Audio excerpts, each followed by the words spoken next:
The hollow sound. Everyone in the small mountain town of Blackpine knew the sound. It was faint. A low, hollow echo, like someone dragging wood over stone in a deep, empty well. It only happened at night, and only when you were alone. They called it the hollow. People whispered about it at the diner, hunched over chipped coffee mugs. Always quiet. Always watching the corners of the room like the sound itself might be listening. Some said it was just old pipes running through the forest. Others, the ones who didn't talk much and drank too much, claimed they saw things between the trees when that sound played. I didn't believe any of it. Not until the night I heard it for myself. It started 3 nights after I moved into my grandfather's cabin. He passed away earlier that year and left it to me in his will, a one-room shack deep in the Blackpine woods, where the trees grow too tall and block out most of the light even during the day. It was supposed to be a retreat. A reset. No phone. No internet. Just me, a stack of books, and time. I thought I'd find peace. Instead, I found something else. The first night was fine. I sat by the fire, sipping cheap tea, reading an old brittle novel I found in a drawer. I didn't even notice how quiet it was until I realized I hadn't heard a single bird since I arrived. The second night, I heard scratching from beneath the cabin. Probably rats. Or maybe just the old wood settling. I ignored it. But the third night, that's when it started. I had just blown out the candle and settled into bed when the silence snapped like dry twigs underfoot. It wasn't loud. Not exactly. It was space. A presence. A sound that felt like emptiness itself. It echoed in a way that didn't make sense, slow, drawn out, like something dragging its breath across the surface of the world. Who? Pause. Who? I sat up. Frozen. It came from outside, beyond the cabin walls. But it wasn't wind. It was too deliberate. Too wet. Like breath squeezing through something that used to be alive, but wasn't anymore. I told myself it was an owl. Or a deer. But I knew better. This was the sound the townsfolk whispered about. The next morning, I noticed something strange on the dirt path just outside the cabin. 3 long grooves. Evenly spaced. Like fingers. But not just scratches, the path itself was pulled, like something had been dragged backwards, into the woods. I left the lantern on that night. I thought light might protect me. It didn't. The sound came again. Louder now. Closer. I felt it, not in my ears, but in my chest. In the floorboards.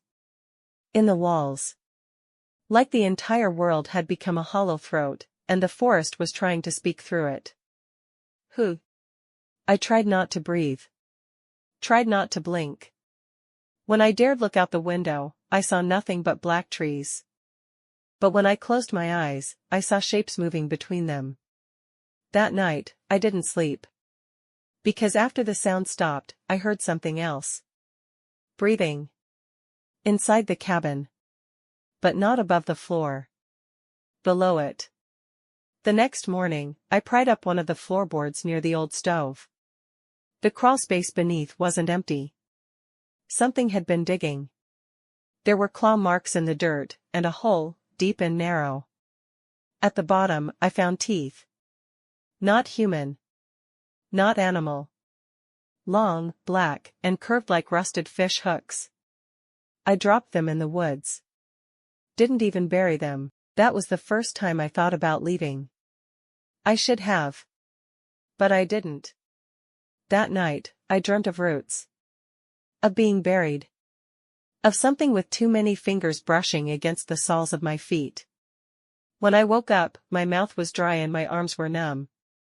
The sound was already there. Who? But this time, it wasn't outside. It was behind the mirror. I turned slowly. Nothing.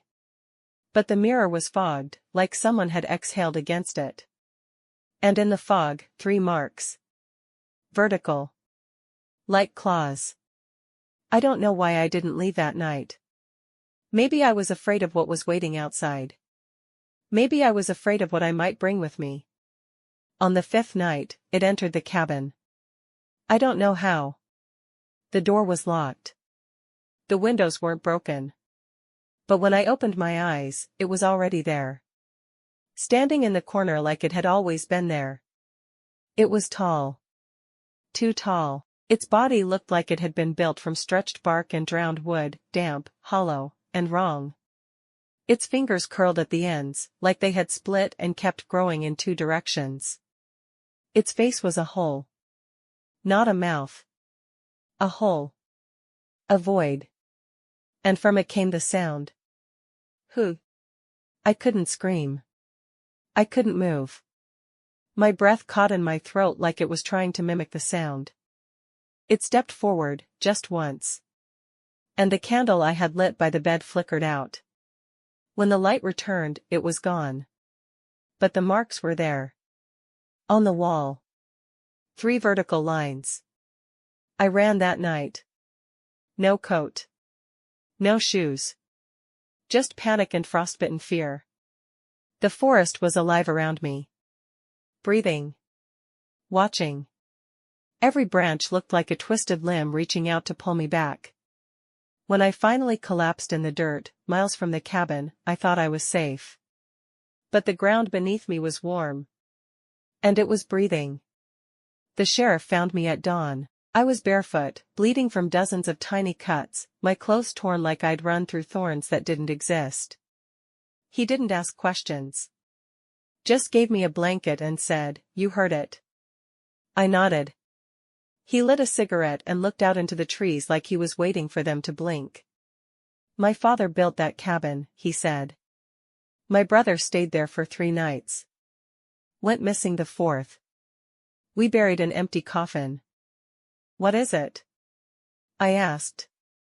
He didn't answer for a long time. Then he said, "It remembers pain. It remembers silence.